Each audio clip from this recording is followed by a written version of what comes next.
Blackstone Publishing presents Women of the Blue and Gray, True Civil War Stories of Mothers, Medics, Soldiers, and Spies by Marianne Monson. This book is read by Caroline Shaffer. Introduction. During the Victorian era, when photography exposures were painfully long, it was common practice to take photographs of children by placing them on the laps of their mothers, who were completely obscured by a veil.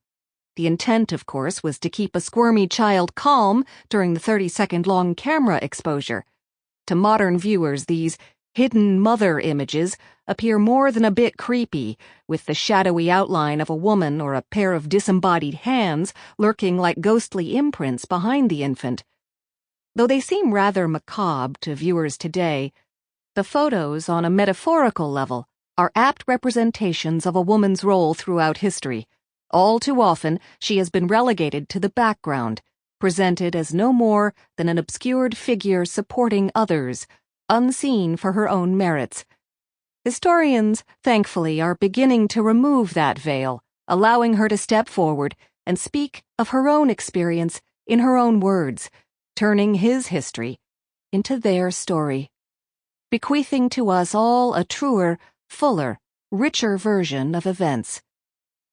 Walk through any Civil War museum of this country, and you'll find Army uniforms, battle flags, percussion rifles, Colt revolvers, war medals, and photographs of soldiers.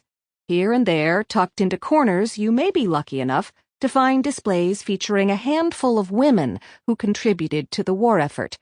You would never guess from looking at such presentations that the vast majority of people impacted by this conflict were not male military leaders, but civilians, whose perspectives describe a large part of what this country endured in the long years that stretched between 1861 and 1865. And yet behind the objects, held with display cases of glass, many stories of women are waiting to be told. This straw hat, worn by a soldier to his death, was crafted by the hands of his sister. That mending kit, carried by another soldier, was cut and sewn from the fabric of his sweetheart's dress. The ammunition cartridges on display were rolled by female factory workers. Women designed and created the flags men carried into battle. They braided gold epaulets for uniforms, while black female hands helped pick the cotton that clothed the entire nation.